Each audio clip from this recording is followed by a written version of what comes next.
سلام برعکس یوتیوب ویدیو هستم. خوش اومدید به کانال گیم پیس. یو دوربین اینطوری شما می‌خواستم اینطوری بیارم دوربینو. آقا ما امروز چالش که نیست، چالش پنجشنبه یادم رفت تو ویدیوم بگم، چالشو پنجشنبه چیز میکنیم. ما چالشو پنجشنبه به امید خدا چالش تو پنجشنبه ما چیز میکنیم میگیریم و این ویدیو گذاشتم که با خبرشه که یه ویدیو داریم، حالا ویدیو در مورد چیپس میخوایم چیپس ها رو کلا با هم قاطی کنیم.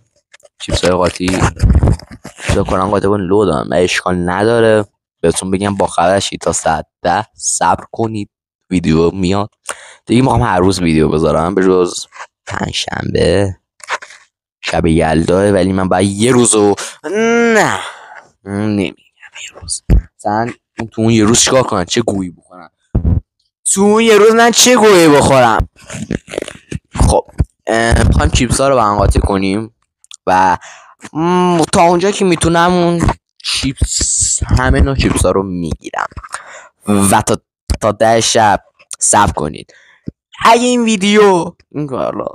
ویدیو رو لایک کن، کامنت بذار و چه چالشایی و چه چیزایی با هم ترکیب کنیم، چه صورتم اینطوریه و چه چیزهایی با هم ترکیب کنیم. مثل این حمایتاتون سابسکرایب کنید. یعنی تو سابسکرایب نکردی، سابسکرایب کن. چی ازت کم میشه؟ مگه خود مگه چی ازت کم میشه؟ نه، کلی به من انرژی میده و بیشتر از این انرژی میگیرم. دوستتون دارم. بدرود تا ویدیو 10 شب. پیس.